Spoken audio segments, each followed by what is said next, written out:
Virtual reality church. What's possible? Where is it going? Should you be looking to implement VR at your church?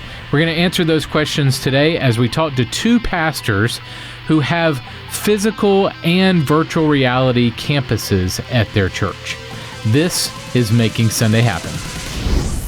This is the definitive podcast for helping you plan, create, and execute dynamic worship experiences at your church. Useful, practical content in the areas of production, worship, communications, first impressions, and more. This is Making Sunday Happen. Hey guys, welcome to the podcast.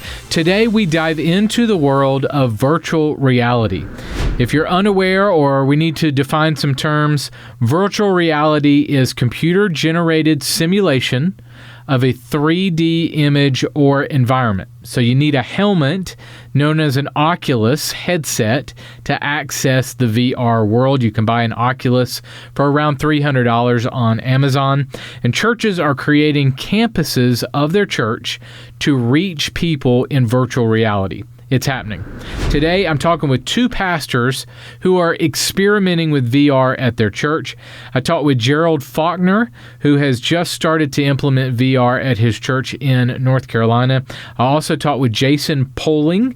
Jason is the lead pastor at Cornerstone Yuba City in Yuba City, California.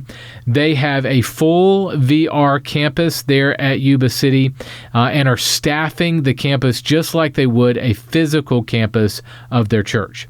And at both of these churches, these pastors believe that the church can be anywhere at any time to anyone and with anyone, even in the metaverse.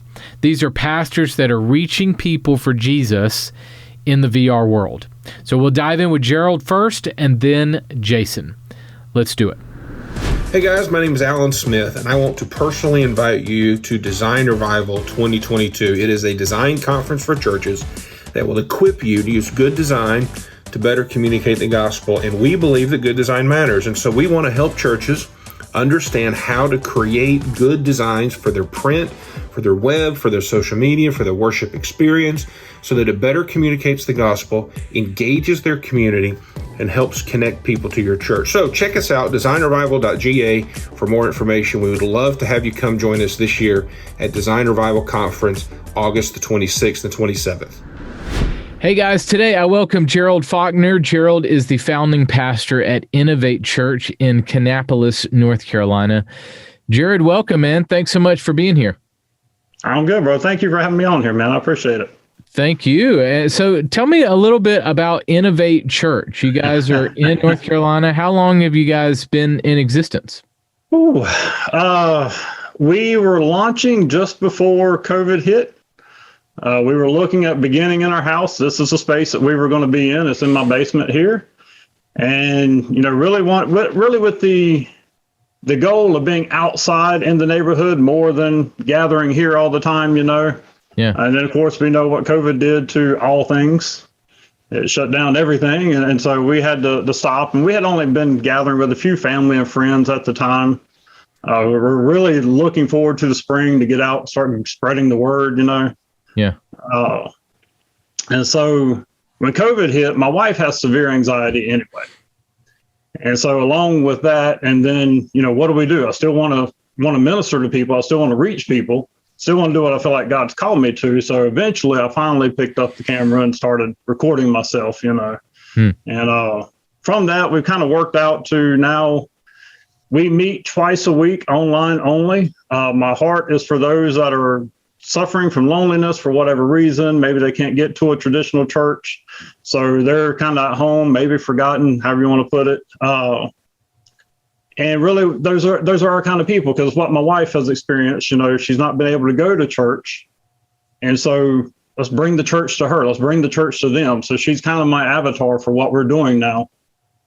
So we meet twice a week. I do a live sermon on Sundays at 2 p.m., everything Eastern time, of course. And on Tuesday nights, we do a discussion time, a gathering where we just open up whatever scripture I'm looking at for the week. And there's only about 6, maybe 8 of us right now, kind of gathering online with that. And so that's what we're doing mainly. And then that's how we started. Yeah. So what's your background? Are you, have you been a pastor before, or what's your I worked with youth ministry for almost 20 years. I was the main volunteer counselor, and then took over that shortly before I stepped out before I realized God's call to start something different. Got a team set up, everything was ready to go, how I wanted it, how I thought it needed to be. And then God said, I got a better plan for you.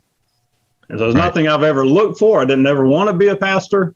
I was raised mostly unchurched. My grandparents were an example of the church to me, but other than that, we didn't go or anything.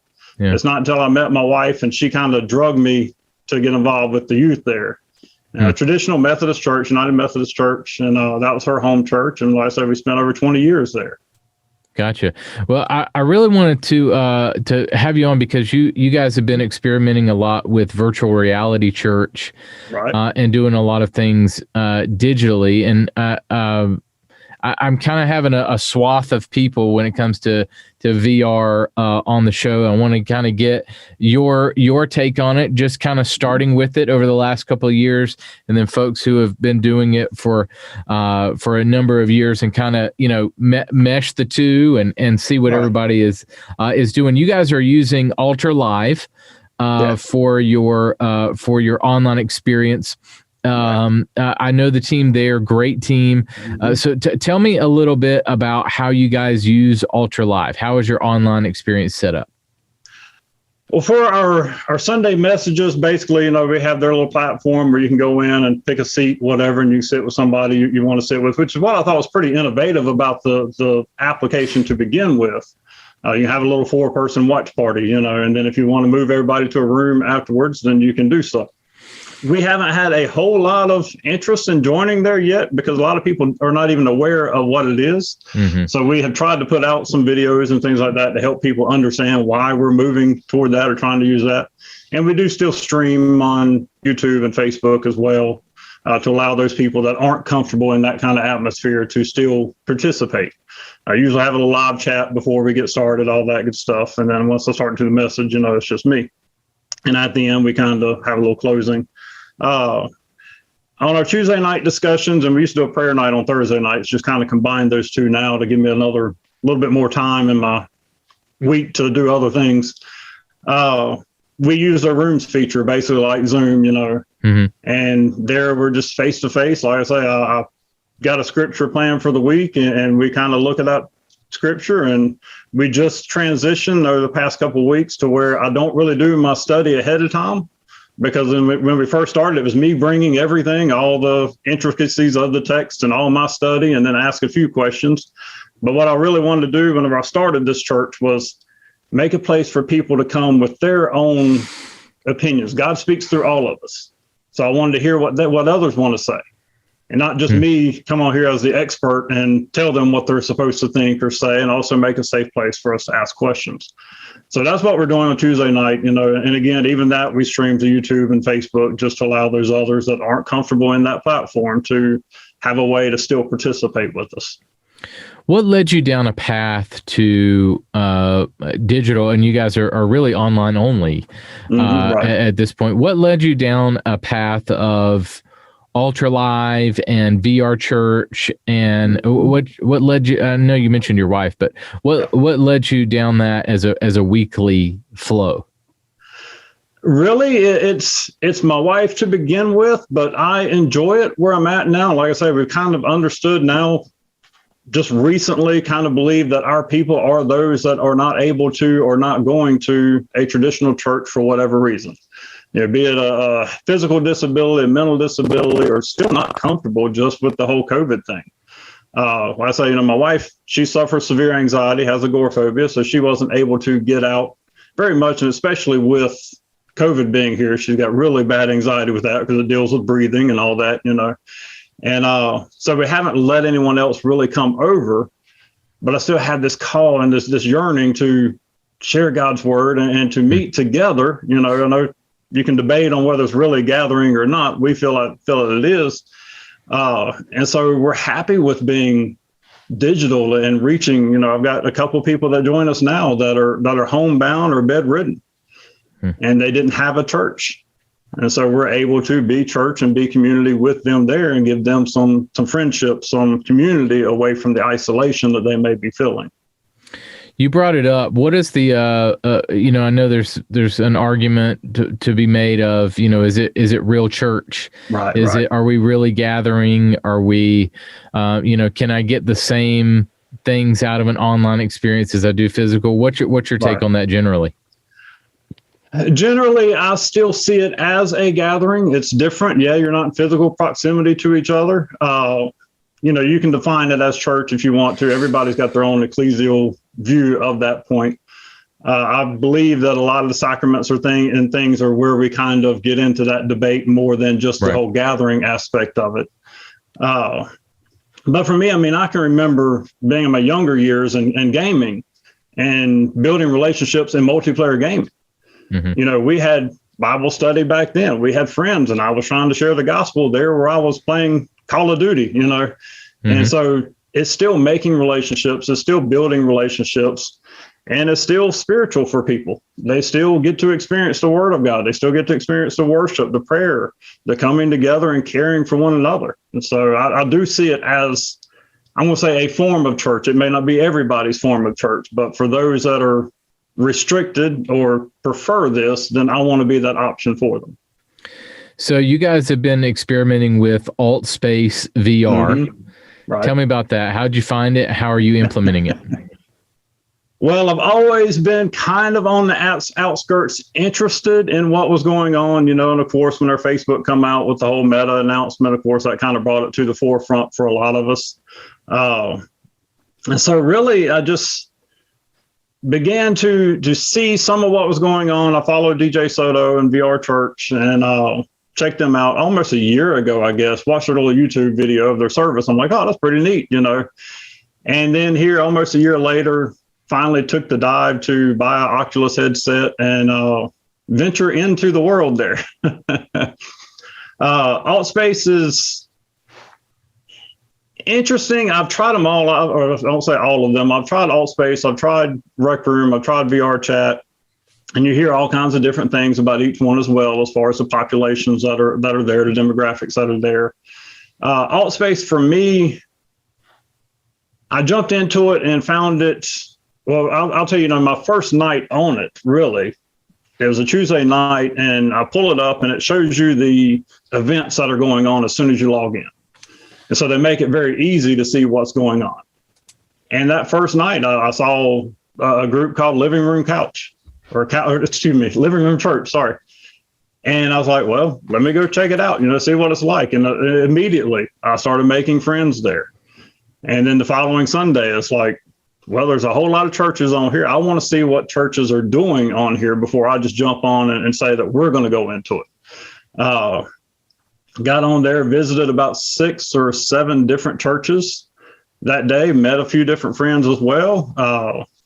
And from there, just decided to say, hey, let's see if we can do something, maybe create some community there.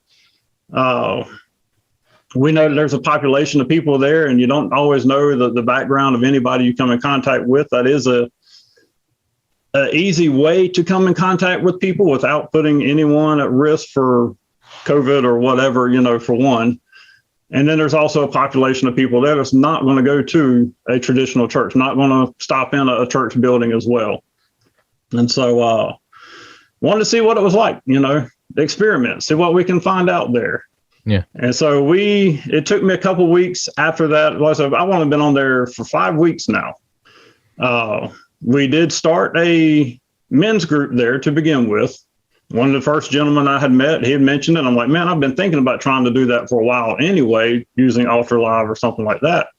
I was like, well, let's try it here. He could only do it on Saturday night. So I'm like, let's see what happens. Haven't had a huge response for that, but we've had a couple people drop in. And then, just for church members or from your church or anybody? Okay. So you're opening it up.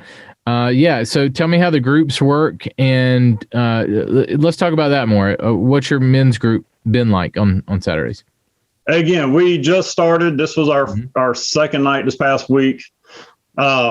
again, not a whole lot of people coming, which if you know anything about church, you know, men getting involved in church and Bible study or anything like that, or coming together as a group is difficult. Unless you're going to a race or going to a ball game or something like that, it's hard to get them to get us, let me say it that way, to come to something a lot of times. So we've only had a couple guys show up.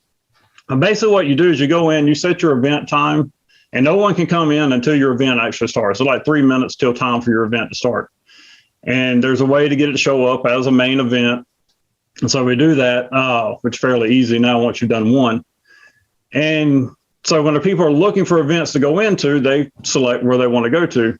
But the whole hour or so that we have our event planned for, you can come in and out at any time you want to.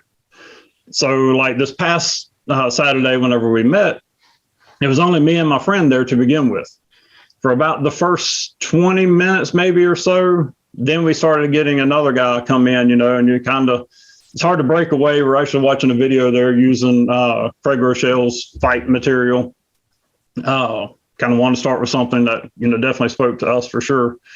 And so people can come in and out. I didn't break away and try to talk to somebody real quick, just kind of wave at them. You know, it's a pretty neat thing about being in VR. You know, you can wave and hand signals, whatever. And so toward the end, though, it seemed like whenever we finished and while we were standing around talking, we had about 4 or 5 different guys show up. And so, you know, I'm always hopeful. Let's see what happens this next Saturday. Yeah. You go in, you can you can favorite a world or a site, or you can subscribe just like you would as far as YouTube or something like that. There's a subscribe button in the menu that you can choose to subscribe to a church's events or group's events. Yeah. So tell me about, have you done services in there, your own? Just, yeah. Now we don't, I'm really almost a one-man show. I'll tell you that. And no, my church members, the one I'm saying members, we don't have membership. The people that are coming are fairly older or not into VR, of course. So this is kind of a let me just go in there and see what happens kind of deal. Yeah. And so I'm going in and doing all my own. We don't have a band or anything. So my church service, which we started 2 weeks ago. I got called into work last week, so we couldn't do it. But the week before we started, and then this week here, we actually had a good turnout this week. I had about 10 or 12 people actually come and stay. And then according to the stats, had about 25 total that would come in and out, or maybe they might have been another section of my little world that I've got there where I couldn't see them. So, but you can hear the preaching all over, you know, through your little area there. Gotcha. So basically we start off with besides just welcoming people, you know, myself personally, which is kind of the thing.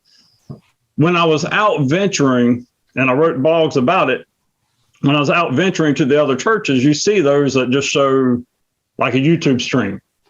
Like what we see everybody, you know, a lot of people, or the majority of churches, I would say, did during COVID. Well, let's just take our live service and stream it to Facebook or YouTube, whatever, and you know, just try to get it out that way. I've always been one that wanted interactivity anyway. So whenever I was going around to the others, there were only a couple of them, and DJ Soto does it with VR Church, that actually preach and teach from an avatar form, from your form there. You know, they may do worship music with a screen or a video player there, but they were actually doing the teaching. And then a lot of the other churches I was going to, it was basically, you know, their screens there, you're watching a preacher preach to a live crowd. Excuse me. And so I knew I didn't really want to do that way. I wanted to be interactive. I wanted to make sure I was there present as well in case anybody has questions, prayer, how can I serve them, you know. So I preach live there. Start off with a worship song for, you know, once we get all the welcome and all that good stuff in, make announcements, same thing you typically do. And then I'll preach, and afterwards kind of open it up for questions and comments, you know, and hopefully get some people to hang out a little bit and get to know. And you know, we always want to share the gospel with anybody that's there. So we make ourselves available for that. So what is your, why are you experimenting with these alternate platforms? What's your reasoning? Well, I mean, I believe, and this is I don't have a lot of knowledge here, that the whole VR thing is the future for a lot of communication, a lot of what we do. I'm betting on it being in the next 5 years, 10 years, being something that, I almost liken it to the internet, where it's going to change the way that we do a lot of things. Not necessarily pulling away from physical gathering or anything like that. I think it's just going to be another way of interacting and doing things in our world that's different from what we may even imagine right now. So I kind of wanted to get in on almost the ground floor. Now, granted, it's been around for a few years already, but the headsets were so expensive to begin with. Mm-hmm. There's $300 now for a Oculus set, which isn't horrible. Still expensive for many, but it was a chance to take. And so I see it beginning to be something larger than what we even see it as now. What are some of the successes that and I know that you're just getting started with this, but what are some of the successes that you've seen or successes that you think will happen, not just with yours, but with this whole experience in general? I was like, you hear stories of various people that, VR Church has got a lot of stories because they've been doing it since like 2016, I believe. And then there's others that are out there in the metaverse doing these churches. And so there's a lot of stories of people that are not believers coming into a service, maybe even coming in there to try to heckle and mess up things. Mm-hmm. And then becoming, believers because somebody spoke to them or somebody was able to find out what their bigger need was instead of, somebody comes in there trying to tear up stuff or trying to mess up things. Usually there's something deep inside of them that needs to be spoken to or help. People don't act out of just, they usually do it for some kind of attention. And so all kind of stories of that out there. What my hope is, of course, as I say, my heart is to reach people that are not interested in attending a regular church. It's uncomfortable a little bit to enter into some of these places. My wife is one of those that when I first finally got her a headset as well, and that first Sunday together. And she was kind of, oh no, this person's wanting to talk to me, or that person, I don't want nobody to talk to me, and it is unnerving if you're not ready for it, But it's still a lot different from walking into a church where no one, and the nervousness or the feeling, as you go into that. And some people, again, that's why I offer Altar Live and Facebook and YouTube as well, because I want people to connect how they're comfortable connecting. My hope is, of course, that they are more interactive, that they'll come to Altar Live, or if they're in VR, maybe they'll come to Altar Live so that we can really build relationships and come together. I want people to build relationships with each other, not just with me. I don't ever want to be the center of everything. I want it to be a community of love and care for each other, as I believe the church should be. What are some of the challenges that you think that the church will face as we continue to experiment in digital platforms and VR? Mm-hmm. You can question, I know there's always a concern with regulatory issues or, Facebook or whatever, shutting down services or this or that. I tell people, I've been on Facebook for, 15 years probably now. And I've always used it to share the gospel. And I have personally never had anything blocked or deleted or any of that. Now, that doesn't mean someone else hasn't. So far, for whatever reason, I'm not. But I know, that's a concern for many. I don't look at it as in it's competing with the physical church at all. I think there's two different kinds of people. And again, and that's why even whenever I stepped out from my original church, I didn't want anyone from that church to come with me. I didn't want transfer growth or transfer start, whatever. I wanted to be something different and give people a different experience out there that were not already attending church somewhere. So I think, the barrier to entry is going to continue to lower. Mm-hmm. And so you're going to have more of an influx of all kinds of different people there. We're seeing, it's always interesting being digital. You have the opportunity to make friends, make contacts with others around the world. I've helped out with an African-American church on there trying to get up and get started. and their service is at 7:30 in the morning for me. But we were having people from India show up, people from China show up, and talking to them after the service. They are also missionaries or pastors in their land, seeking to see what the metaverse offers as far as starting churches for their people. And so you have the opportunity to really have a global impact and to share your knowledge with each other as well, and to open your eyes, so to speak, to what else is out there. Yeah, I think that's a huge advantage to VR in that, you can be in church, in the environment with people from all over the world. Right. Missionaries and others who are in that space. Whereas if it's a physical, you're only limited to the people in your physical location, right. And region, and area. All right. Do you think that we should go away from physical? I don't think so, but I'm just going to ask you the question. Should we go away from physical gatherings altogether? No, never. I don't think we ever will. I don't see any reason for us to. Even myself, what I would love to see is if someone can't get to church, if they can't leave their home or whatever, maybe they can have family or friends that come over and join them as a worship service together as well. No, I think the physical church is absolutely going to stay. I don't see it going anywhere. I think there's a lot of pressure on it as far as financial issues to overcome in the future. You look at the cost of buildings and everything else now, and so there's definitely got to be some innovative ways to change that. But no, the physical gathering, I still want people to be in community with each other locally. My hope is, again, either they gather locally or they make an impact locally. I just want us to come together and serve those that are not connected with church for whatever reason. Should I be involved in two churches? Like, for instance, let's say it's, years from now, should I be involved in a VR church and that's my church, and also have a physical church? Or do you see a lot of people like, hey, the VR church is my church, that's where I go? I don't see a problem with it either way, really. Again, for me, if you're serving or being fed multiple times a week, then, maybe VR church is giving you more opportunities than your local church is. Then have at it. I'm not one that wants to hold on to anyone to say, you're my people.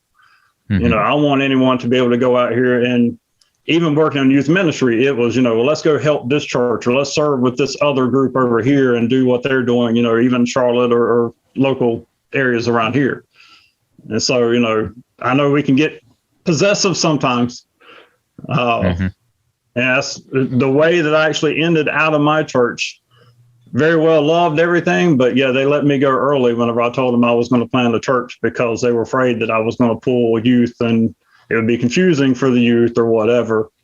I was like, I don't even want to take anyone from you, So I think we kind of got to be open-handed both ways, really. Yeah. In the physical and the VR church or digital church or whatever. Good. I think we should be excited if somebody wants to be fed or wants to grow spiritually as much as possible. So be it digitally, physically, it doesn't matter to me. Good. Last question for you. Why should we continue to innovate and use technology to reach people for Jesus?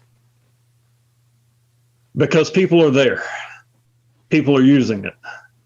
And I think too often we are afraid to go into something because we believe it's a dark place. But are we not called to be light in dark places? Are we not called to go and make disciples? And again, for me, there's people out there that are not coming to our churches. We know that. We got a church on every corner just about, but yet half of them are definitely not full by any means of the stretch. So, people were afraid of radio and TV, and Billy Graham changed all that. People were afraid of the internet whenever it come out, and we see now today we can't get by without it hardly. Telephone, all these new advances we have a fear about, or we develop these phobias toward, but yet so many of them we can't live without today. And if we want to reach the world, if we want to reach people, there are some places where this is the only method of getting the gospel to them. How many of us want to travel to Iran or North Korea or something like that and try to share the gospel whenever we might be able to do it digitally, which is the way they're spreading a lot of the church there anyway, or growing the church. Right. Good. So I've always been a tech person in a sense anyway. I love new technology stuff. As I get older, I get a little bit more fearful of I'm not going to know how to work it or what to do. But you grow in comfort with it as you step out, of course. Yeah. Good. Well, man, it's exciting to watch you, just get started with this and plant a church and have people come and grow it. But man, thank you so much for your time and for sharing. And I wish you the best success. And I hope it goes well for you. And it's exciting that you are jumping into new technology like this. And man, I can't appreciate it enough for you having me on and being able to share what little bit of knowledge I have about it, what little bit of experience I have about it. Always happy to come on and share. And I thank you for the opportunity. Hey guys, I want to offer all podcast listeners 10% off any custom media project that you might have. If you have the need at your church or ministry for custom graphics, like announcement graphics, sermon series graphics for your website or social media, we can make those from scratch just for you. Also, we do a ton of custom video work at affordable prices for ministry. We'll beat the cost of a post-production house or any agency. If you need custom sermon bumpers, trailers, promo videos, lyric videos, countdowns, motion backgrounds, testimony videos, sermon edits, or any other video work, we're here for you. We're trusted by dozens of churches and ministries. Paul Ecker, the associate pastor of Crossroads Church, wrote this: "We love all the work that you do to help us share complex ideas in a creative way." Adam Cook, the senior pastor of Union Church, said this about us: "We have used many different companies and internal teams to create graphics packages over the years, and nothing comes close to the level of professionalism, creativity, and clarity that 1230 brings to the table. They have become a partner in ministry and a valued asset to our team at a very affordable price. We like to partner with companies who are in it for the Great Commission. These guys are passionate about people knowing Jesus, not just people seeing cool graphics."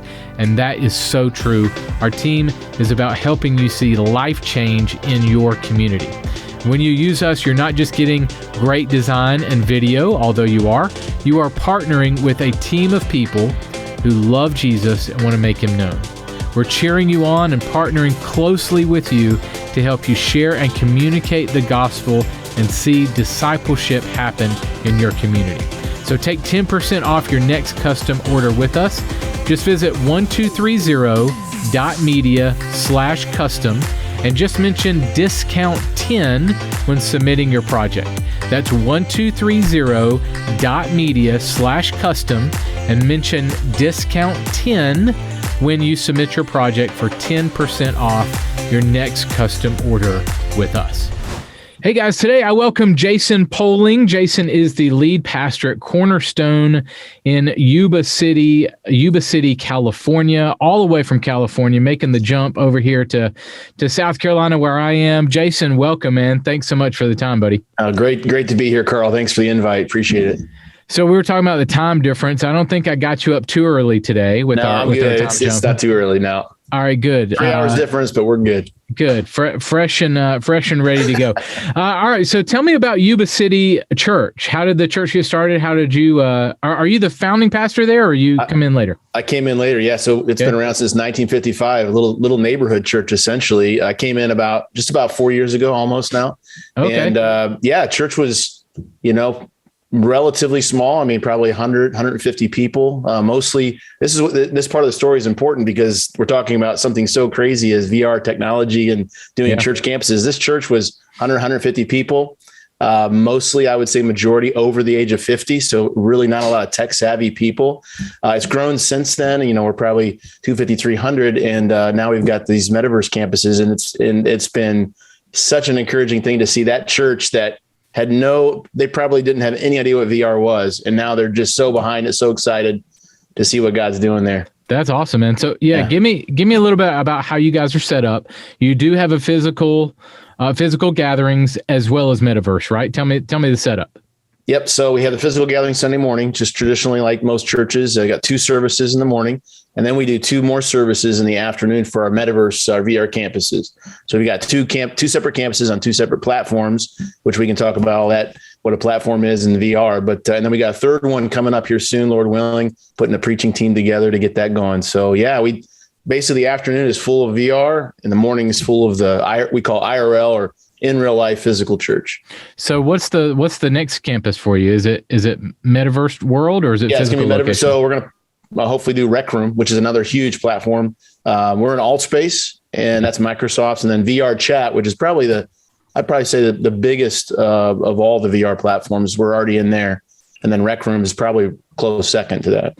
So tell me how Meta World started for you guys.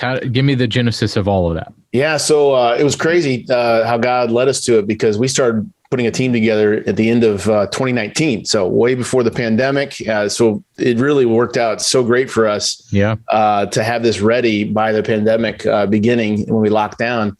But we put a team together in 2019, and we just I've always been sort of techie, geeks unite, stuff like I love games. And so it was kind of fascinating to see the development of this industry. It's been around for a long time. It just never really came to this kind of mass appeal. Couldn't get the price point down. But once Facebook, Meta got Oculus and all that sort of took off. And I was like, wow, this is, so we ended up getting a headset for our family, and we just loved it. And we started seeing, there's another church, DJ Soto. I think he's the first virtual reality church. I went and visited his church. I saw an article in Christianity Today, and I was like, at first thinking, this is crazy, maybe too far. But then I was thinking, wow, what potential? Because there's just, as we've come to find out, so many people that are so unchurched, so far from God, and tell us they would never have gone to a physical church. So that was really the genesis of it. It was just realizing, as we started to dabble in the metaverse and go to different places and talk to different people and different platforms, just realizing how ripe the harvest was. People were just so ready to engage in deep conversations within minutes.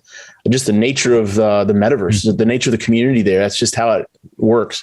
And so I was like, we got to be here. We've got to be here. And I brought that to the congregation again, a congregation that's older, but they just have such a missional heart.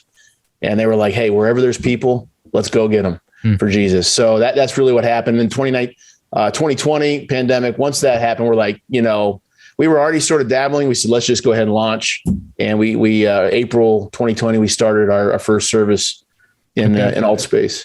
Yeah. So tell me what the team was like when you put it together in 2019, and then how you grew that team over the few months, and then now. Yeah. So started out a couple guys, probably my age, a little bit younger.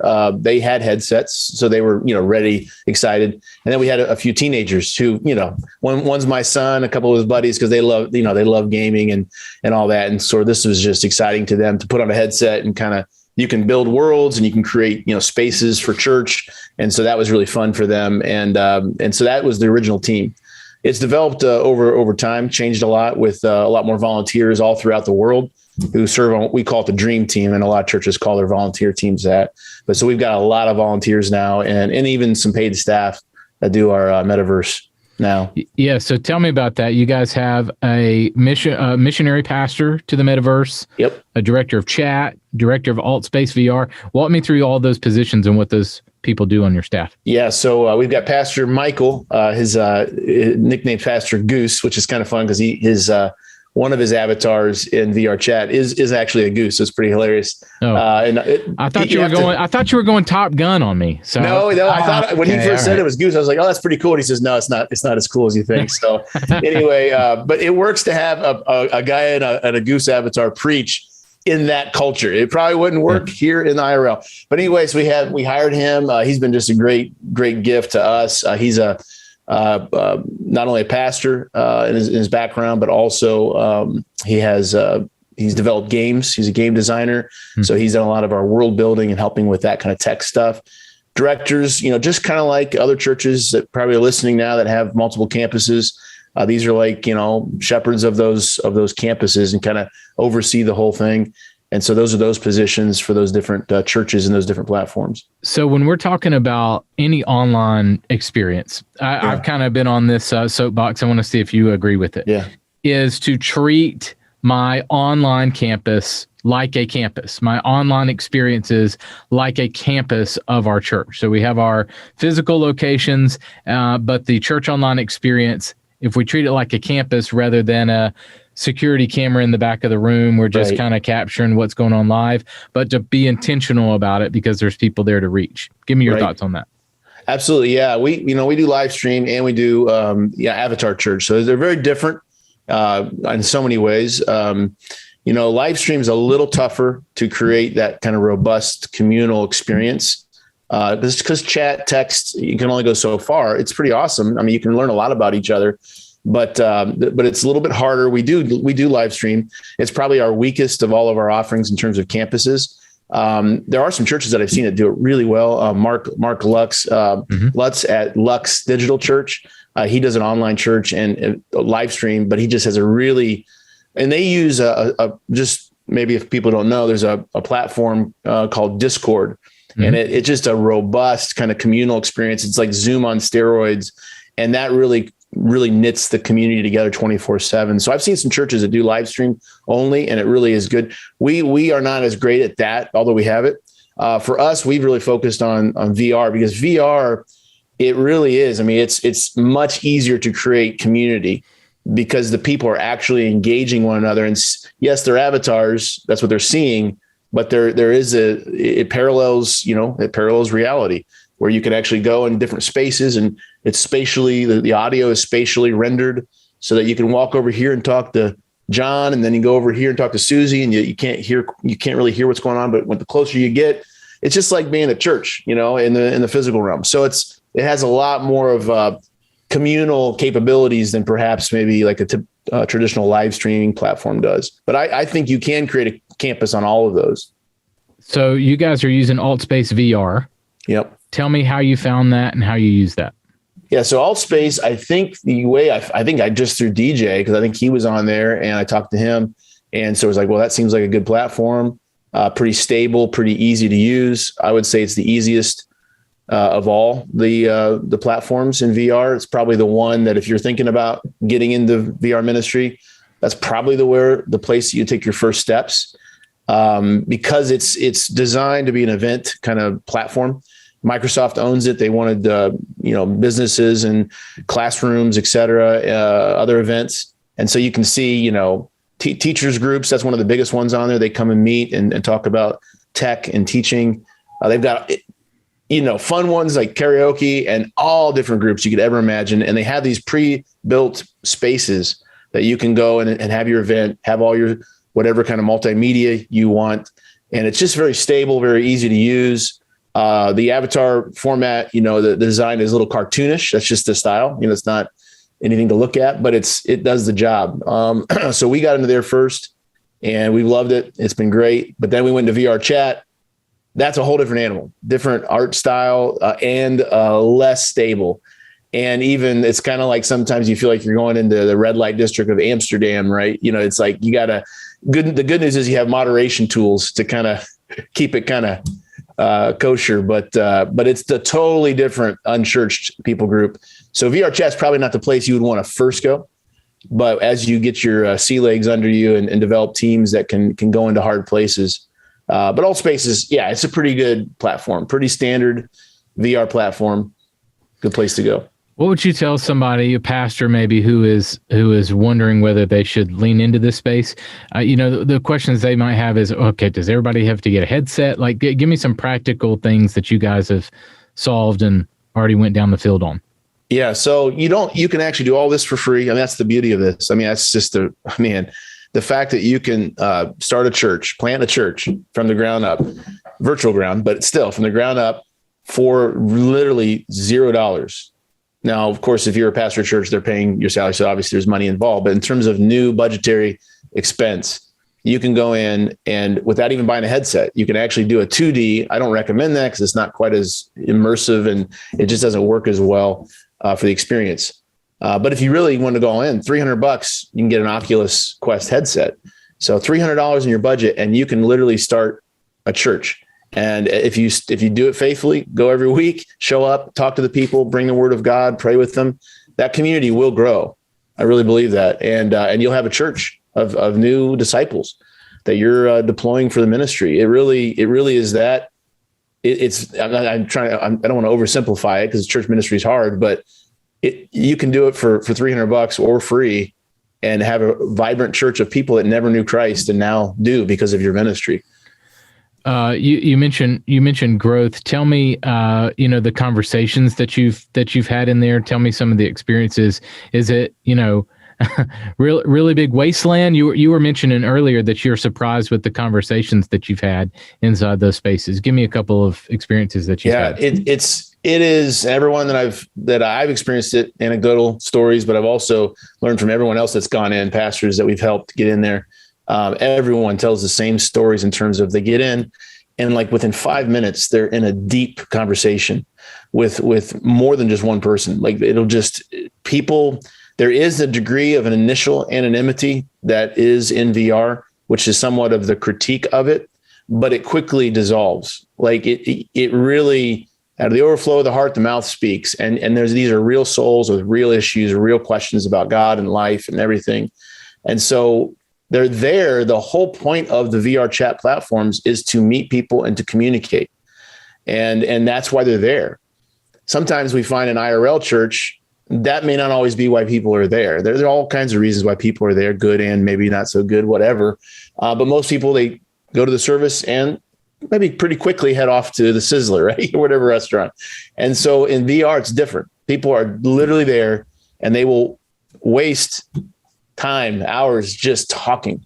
And because that anonymity, it's initially there, they feel like they can share more deeply with you. And so I've been in conversations like within 5 minutes, and it's no joke, people will tell me they are going through severe depression and, they don't know what's going to, and I have an opportunity to pray with them, of course, refer them to resources, but just share the hope of Christ with them. I've had conversations with atheists, Wiccans, all kinds of, Satanists. Mm-hmm. We had a Satanist come to Christ in our church. I mean, it was just stuff that we were not seeing in our little church in agricultural Northern California. Again, so thankful for my IRL church, and we are reaching people. We've seen people come to Christ. It's just unbelievable the amount and the extent of the unchurched and the variety of the belief systems where they're coming from. It's crazy. Do you find that because there's that avatar there's that little bit of a mask, for lack of a better word, that people are opening up faster because they're not in real life with you, that there's a little bit of a distance there or anonymity there? Do you find that?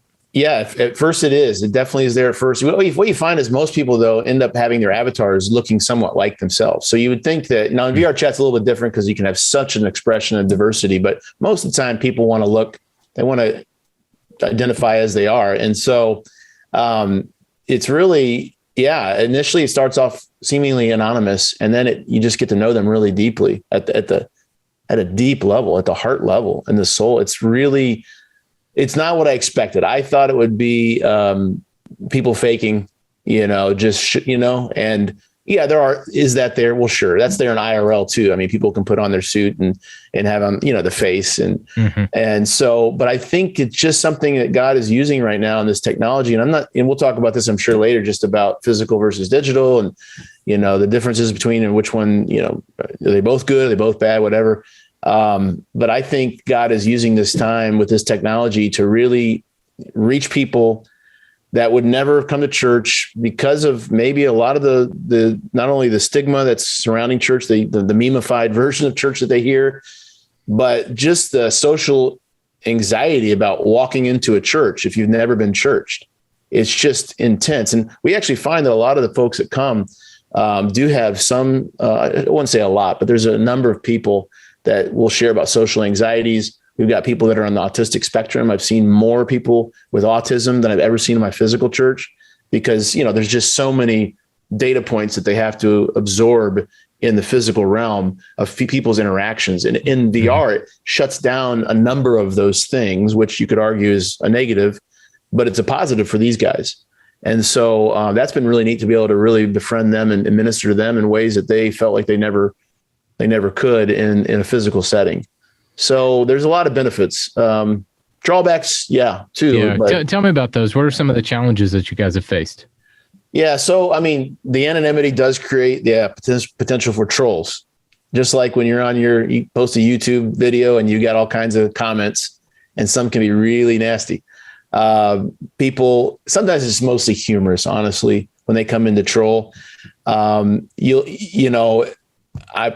people have never had, in the midst of their IRL preaching, someone come up and curse at them, or, a kid come up and try to pick your nose. I mean, literally, like sometimes we got all kind of ages. And so sometimes you get kids that walk in and they just think it's hilarious, and they'll come up to the stage to pick your nose. You just kind of joke. You kind of have to learn to adapt and kind of be, you have to enjoy it. And maybe even, this is very culturally relevant now, you kind of got to be a Chris Rock and just sort of take it, right? And go, wow, right. Because Jesus loves trolls too. And some of those folks we found that have stuck around because we befriended them and they were just hurting. And that's why they kind of came off the way they did. But you're going to have that in VR, where probably it's very rare to have someone storm the stage and shout out something in an IRL setting. So that could be challenging, but it's really not a big, huge deal. But then the other thing is we use Discord to make sure we stay connected, because we've seen a lot of salvations in the metaverse. People are being exposed to the gospel for the first time. It feels a little bit like Acts. It's like we're going into these cities that are completely pagan, and people come to Christ. They hear the good news for the first time, but we don't want to lose them because, they're all over the world. Right. And so we connect them into Discord, and that's where we disciple, and we have times for that. But that huge got about 500 some people in this Discord server that interact with each other 24/7. And that can be challenging because you're constantly trying to make sure people are conducting themselves in a godly fashion to not disrupt the community. And so we find ourselves often having to deal with that. But it's kind of cool because it feels a little bit like what the early church probably was like, where they're daily together. And when you're daily together rubbing shoulders, you're probably going to bump each other's shoulders quite a bit and cause a lot of problems, like in Corinth or churches like that. Where in the IRL church, it just feels a lot more, sterile sometimes, like antiseptic, right? It just feels very...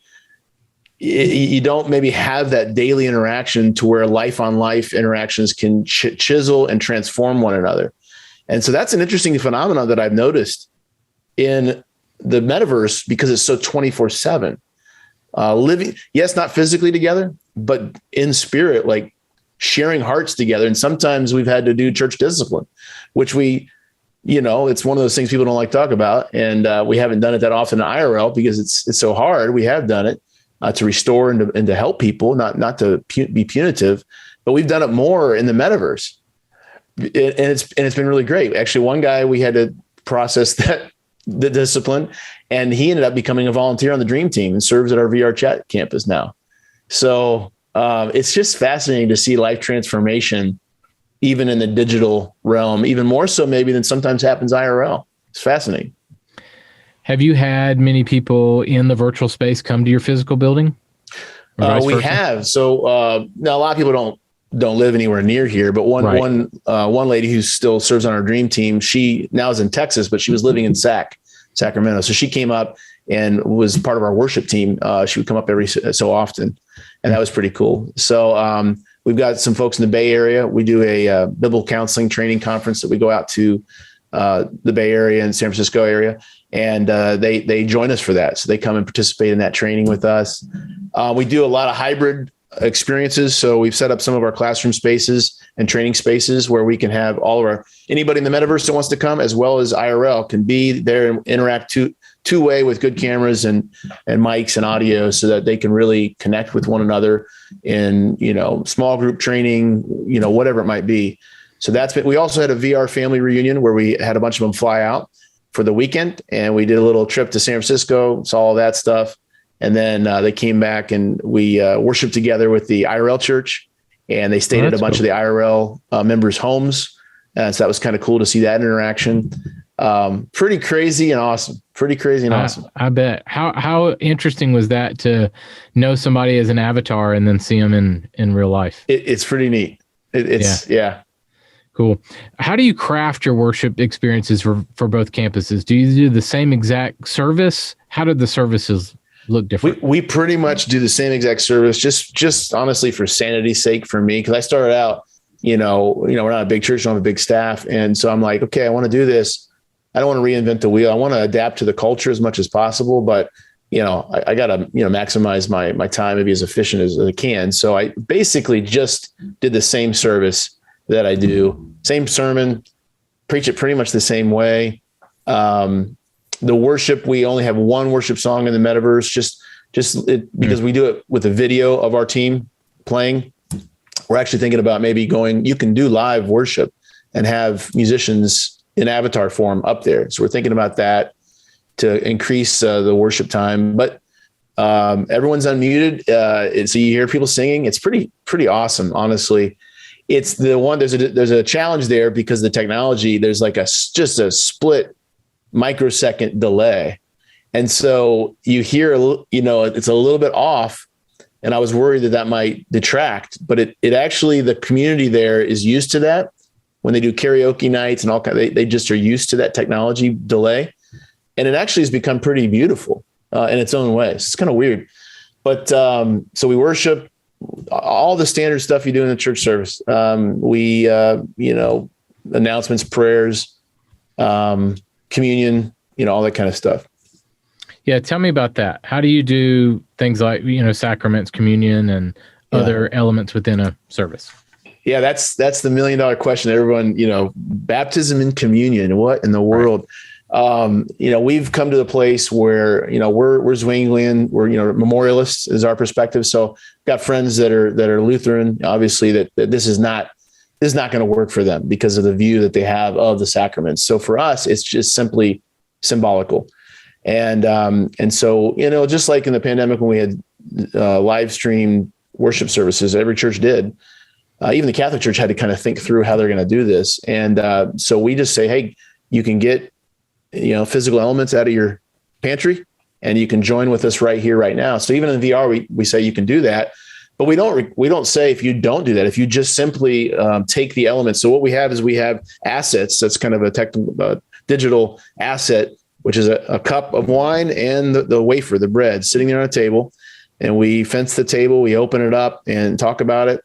Explain why we do it symbolically and why we can do it in VR. And people come up, so worship time, and they can their avatar can grab both elements, and then we take it together.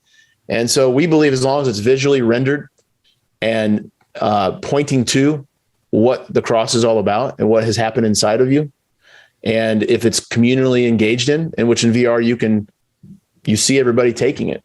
And so for us, our theological position is it works because we're memorialists. Again, I know other people, maybe that's not going to work. Mm-hmm. So to each his own. What about baptism? Baptism the same way. So we've got in our Altspace campus, for example, we've got a big lake out in the campus. We got a waterfall, and you can go down into the water, and it's because of the nature of the immersion, literally the immersiveness, the immersion of VR. You are experiencing it all, and you can go down in the water. You can look up and see the glistening of the water kind of moving, and see all the people outside and the pastor. And what's kind of neat is, in real baptism or IRL baptism, you got to get them up pretty quick, or if you hold them down too long, you're going to send them straight to heaven at their baptism. Yeah. So in VR, you can kind of have them stand down in there and spend a little more time talking about, this is you being buried in Christ. This is, again, for us, it's symbolical. The water, as Peter says, it's not the H2O molecules that are the active agent and property. It's symbolizing you've been dead to your old way, and now you're being renewed and washed and you're being born again, coming up out of the water. And so they can visually experience it immersively, the symbol, and then everyone is there watching. So it's a public declaration. And so for us, that checks all the boxes for what baptism was even supposed to be in the first place. So that's why we do it. Tell me, take me very elementary for a second. So if someone's listening and going, you lost me, the technology's over my head. This is your physical voice. Like, give me some of the actual, it's you have avatars moving, and we'll try to pull some photos of what your experience is like. But tell me how you preach. Tell me how you sing. Like, give me some very elementary things. Yeah. So, we should put some pictures, and also I've got we live stream our Altspace service, so you can kind of see what it looks like. And from a 2D perspective, just so you know, in the pictures, the way VR is right now, although they actually can do photorealistic VR experiences, it's just pretty robust in terms of its intensity on the network and stuff. So Altspace goes for a cartoonish avatar. So when you look at 2D or in pictures, it's like, it just doesn't feel like you could really engage in worship in that setting. But once you're in there and you've inhabited this avatar, I mean, you've seen the movie Avatar. I mean, you basically inhabit this not a physical body like that movie, but you're inhabiting this visual rendering of yourself, and you're engaging like you're in that body, and you see other people and you talk to people, you go up to them, you can hug them. I mean, you can't physically, although they do have haptic suits. I mean, that's where the technology is going. Kind of gets perhaps dystopian and weird at that point. But anyway, right now you can hug them, you can pray with them. When we sing, everyone's there. You can see people, you can stand next to them. You can hear people louder, right there, but you can hear them in the distance singing as well. Preaching, I preach in an avatar form. So I'm just up there, just like they are. I'm sort of incarnated, if you will, in a virtual 21st century way in their culture. And I'm, which I recommend. I know a lot of churches are just putting their live stream video of their sermon. I don't, you can do that. I don't recommend that, because it's not really where this culture is at, and probably where the culture of the church may be going in the future, where they're looking for much more intimate fellowship and trust of the person who's delivering the message to them. And so I made it a conscious decision to say, I'm going to be there. And so I'm preaching in an avatar, and I can interact with them. We have Q&A. I mean, it's just a beautiful thing. So you're preaching in real life in the mornings once or twice, and then in the afternoons you're putting on the headset and you're going into avatar form and you're preaching again in the afternoon. Absolutely. Same service. Yep. Okay. Just kind of overview questions. Why are you experimenting in these alternate platforms? Give me your why. Yep. The why is we want to show the unchurched the beauty of the bride of Christ, because we've learned that many of them, there are some de-churched, but there's many unchurched. But either one we want to reach. And especially the unchurched, who just tell us they would never, ever walk into a physical church. They have no background in the church, bad views of the church, scared of the church. And so we said, we want to go into those places, reach them, but we didn't want to just do a parachurch sort of evangelistic ministry, because that's still one degree removed from the overall beauty of the fullness of the body of Christ in action, operative. And so, and again, ministries that do that, I've got a buddy that goes into bars in the metaverse, the pubs, and he preaches the gospel and people get saved. Praise God. We just said, we want to do a little bit more. We want to have the whole expression of the church, so that these people who never would have come to physical church, but happen to be on the headset and see the event page, and they've got all these options, it's tons of options, and they see church. And they literally, that's how a lot of people find us. They're like, church? And they click on it because they know it's anonymous at first. So they're safe. They also know they can pop out right away. They're not driving to a church, walking in, being greeted by 100 people, feeling awkward.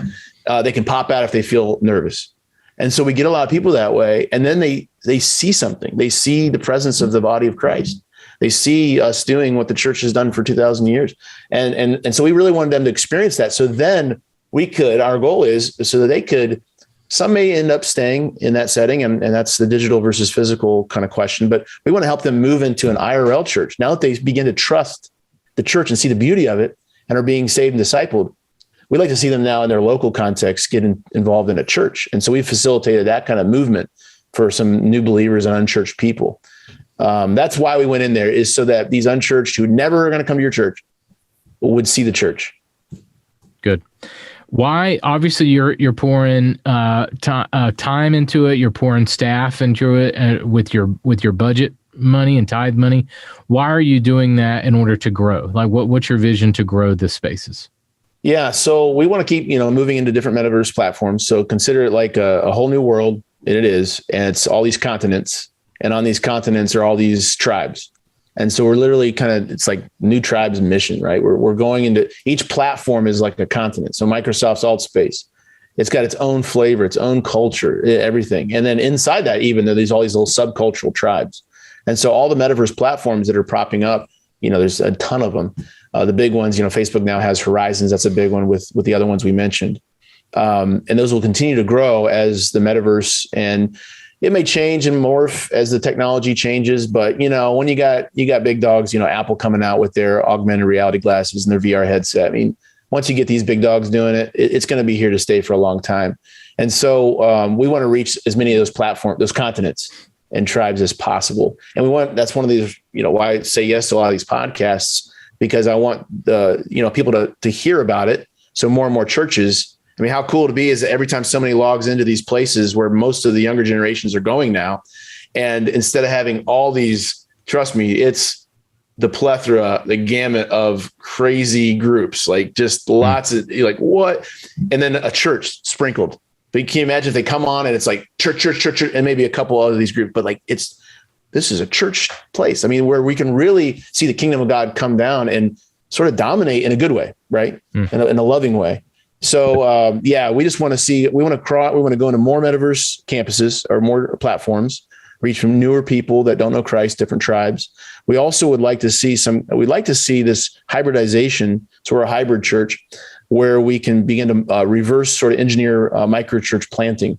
So begin to disciple these new believers to where in their local context, we can say, hey, do you have friends that don't know Christ and are unchurched? Invite them to your apartment, to your flat, invite them to your house. And then we can even supply with our funds. And that's what the agenda of growth is. We can supply headsets, or maybe their friends are techie too. And they come in a physical place together, enter into the metaverse service, but then they're also there taking communion physically together. That's really nice. And we do think there's great value and superiority in them, hugging each other, being able to actually see each other and physically, be there together. I think that is the superior form of church. But digital church checks all the basic requirements for church. But we would like to see the local churches expand. So we'd like to see a bunch of micro churches planted out of the metaverse experience, if that makes any sense. Yeah. Okay, rhetorical question here. What do you think about physical gatherings going away? Yeah, they'll never go away. That's wired into the human design. That'll never go away. So metaverse won't take that over. So do you always see us in a hybrid? We need to reach people in the physical and reach people in the digital. Do you always see a place for both? Yeah, because I mean, clearly the church, unless God does a revival, and He can, absolutely. Clearly, I think everyone's at this point saying, yeah, it's probably declining in terms of attendance. Not probably, it is declining in attendance. Yep. And even our churches that are the larger churches, and nothing against larger churches, but I think most that I talk to, and I've talked to a lot now here even recently, they would say, probably a lot of the folks that are coming are, there's some migration and there's de-churched being re-churched, which is awesome. Awesome. Right. But probably not a lot of Satanists and Wiccans and pagans and, are coming regularly in droves to their churches. So I think the metaverse is going to provide that kind of touch point that the physical church missionally, in the early church, the people, the church in Acts, they were having favor with all the people and God because they were in that culture and people were seeing their lives and seeing how they were. The church has become insular and people don't see us in that robust setting. So the metaverse is where I think they might be able to see it a little more effectively. So I worked for a really large church here in South Carolina, and we were trying some things that were very different and would get slammed for it. And what was interesting, I thought, and I'll come back to you, is that the people who were complaining or were very critical of it were not inside the ministry itself. You know what I mean? Yeah. And not seeing like, hey, you know what? You're right. There's some faults here. There's some things that we could do differently. But I am here now seeing real lives changed because of what we're doing. And that's a real life change right there. So come see it. Instead of being so critical about it. Do you see the church as being the same way in that, like, why are you in the, why get a headset? Why But you're seeing real life change happen. Yeah, I've gotten hammered. Don't go on YouTube and look, you'll find out people think I'm like the worst, the Antichrist or something. It's crazy. Like, I understand the problem is that most of the arguments are philosophically and traditionally rendered. They're not based on really solid biblical foundations. And that's where I'm always like, hey, I hear what you're saying. I know this is a weird change. I know this is hard. It's not for everybody. You don't have to do it, but you don't need to like shoot your own. They obviously don't see me as their own because I'm doing something that's so foreign to them. It seems wrong. But again, I think like any new innovation of technology, I mean, gosh, the Reformation, there's so many stories. I mean, the way they did church was completely changed, right? I mean, it was no longer simply zeroed in on the sacrament and the variety of the elements in the service. It was mostly focused on the sermon, and the culture was changing on the cusp of the Enlightenment. People are thinking they're more literate. They want to go deeper. And so that was obviously a lot of people, including the Catholic Church, were really upset about all those changes and for other things too. I'm simplifying, but every technology, every new form, a method that we do church, it's always going to be met with concern. And I think that's appropriate. I'm happy to interact with those concerns because I want to make sure I'm doing, and I've really talked to a lot of people, talked to my elders constantly, even when I'm like, I think we're on the right track, but I want to make sure we're not being foolish here. And overall, we're just like, no, biblically, there's no grounds for saying, like, for example, baptism and communion and digital church. You can't say that is. Now, somebody would say, oh, they're not meeting together, as some, or some are in the habit of not meeting together, Hebrews 10. And I'm like, great verse. I agree 110%. But we're still fellowshipping. Like that's the goal is there's life on life interaction. Yeah, we are meeting together. And in fact, the IRL church, we've got a problem where almost all the churches do, where many of the people only come once or twice a month to a 1 hour service. So I'm thinking you're legalistically crossing, checking the boxes that they're meeting together, but we're actually meeting together more fully in the digital space. Yeah. So I just think people are scared to death of all this. And when you get Meta, you get Facebook and you get all these guys, it definitely, there's some negatives there and there's concern there. And there's conspiracy theories galore. So there are things we need to look at. And that's why I think it'd be great for churches to rally together and create their own platform somehow, to be untethered from the big tech. Yep. Anyway, you got me on a subject where I'm like, yeah, I've been hammered so much. I'm like, come on, guys, we're reaching people. I don't blame you. I just hope that, however you feel about Parler, good or bad, I'm wondering if it's going to go that direction too, where like, believers or even conservatives will come up with their own platform and then just get crushed somehow. Yeah. Yep. All right. So why should we, last question, and then I'm going to play a game with you. So why should we continue to innovate and use technology to reach people for Jesus? Yeah. The culture keeps changing and we're incarnational. That's our whole, that's some of the DNA of our Christian faith and movement that Jesus started. That's what's been so beautiful about the Christian faith is that it can morph and change to accommodate and reach all people groups. We're not a provincial faith like so many other religions. Really, all other religions primarily get stuck in sort of a provincial cultural kind of grouping. Where Christianity, it's moved all over the globe, and there's been pockets at different periods of history where it's been the dominant form. So it's not always been, Western Anglo, right? It's everywhere. And now China's going to probably be the dominant Christian player in the next 50 years. And so I love that Christianity can adapt without losing its central message and mission. And so we always have done this. The church has always done this. The very reason why your church and mine, IRL wise, some of your metaverse, have the format of the service that we have with the seats facing forward and the stage and all. That's an innovation, right? That, the early church kind of moved out of the formal, semi-formal way of church with the synagogue and temple, went to the table and experienced a different way. And then, of course, for efficiency purposes, pragmatic purposes, they began to go back to a model of more formality. So they innovated right there. I do think that innovation has been really effective, but it's now starting to, maybe a lot of us are starting to critique that innovation of the stage with the seats looking forward. And so we're just innovating again, saying, well, that's not in scripture that you have to sit that way or do church that way. Right? I mean, it's just not. And so I think people are just going to have to realize we always have to constantly be innovating to reach new people where the culture is at. That's the missional agenda. Good. All right. Rapid fire 5 questions. You ready? Let's do it. All right, here we go. These are going to be random for you. Yeah. All right. Number 1, what is the most encouraging thing that you see happening in the church right now? Most encouraging thing happening right now, I would say, I mean, obviously we're talking about metaverse. So, I mean, seeing completely unchurched people coming to Christ. I mean, I've had more opportunity to share my faith in the last 2 years than I've ever had in 15 years of IRL ministry. That's pretty cool. All right. Number 2, you're stranded on a desert island. Take 3 things. What are they? Well, gotta as a pastor, gotta say the Bible, right? Gotta say the Bible. Okay. The Bible, I would take, what would I take? Probably some kind of snack, maybe hot tamales, man. Hot tamales. I know you can't survive on those. Hot tamale fan.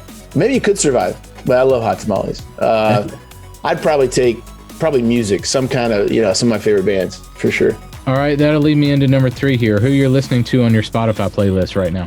Well, recently I've been listening to Brandon Lake. I loved his song that he did in the did you see a Chosen Christmas special? Yeah. And Gratitude. I was like, what a great song. So and we're not in the same sphere, but I really love his heart and his music. But I also love all kinds of music. I love Screamo, Christian Screamo, For Today. Okay. Oh my goodness, I love their heart. Lots of stuff. I like 21 Pilots, trying to be culturally relevant, I guess. But okay. All right, number 4, what is something that we should all be paying more attention to? Oh my. Well, I suppose I'm going to be preaching on Revelation. Okay. Coming up here, which the Lord was like pressing that on my heart, and I'm like, no, Lord, I don't want to. You are. I think, and I'm not, I come from a pretty context where that was talked about a lot back when I grown up, and I've kind of pulled away from that. I'm like, man, let's not get hung up on end time stuff. And I still am that way. I don't want to get hung up, but I do think, it's always good to kind of just be thinking, hey, where are we at? And that spirit, hopefully if we don't sensationalize it, it spurs on our faith, which was the intention of Revelation. So I feel like things are just, that we should just be watching. There's a lot of things that are just, every generation has that sense, but it feels different. Maybe it's just because at some point, the world just gets smaller. You can't just keep getting to that critical blow up point, right? Right. All these issues. Yep. All right, last one. What is one thing that you would say to a pastor or church that is considering metaverse worship experience options? What's one thing that they can start right now? Explore. Just go in there. I've had a ton of pastors come to our services just to check it out. That's great. See what it is, experience it as the culture, as the tribe, the tribal people experience it. So that they understand it from not just the criticism will dissipate when you go in there and you meet people and talk to them and see them worshiping. Good. Awesome. Yeah. Jason, thank you so much for your time. Thanks, bro. Really appreciate it. It's awesome to see what you're doing. And thank you for sharing this with everybody else, especially, pastors and leaders who are considering making a move to a metaverse strategy. I love how you are, building a staff around it and really being intentional about it. So way to go, man. Keep up the great work. And thank you for reaching people for Jesus. I know that you're giving him the glory for it. And And appreciate it. Nice to meet you. And thanks for the time. Thanks, Carl. Appreciate that as well. Thanks for being here. The show notes for this episode are available now at makingsundayhappen.com. Hey guys, I hope you enjoyed this week's episode of the show. Next week, I'll welcome Christian music artists Paul Renheim and Kirk Sowers. Paul is a pastor and Kirk is a worship leader.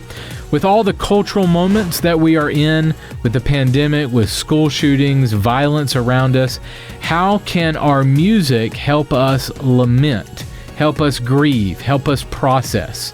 We'll discuss that next week on the show.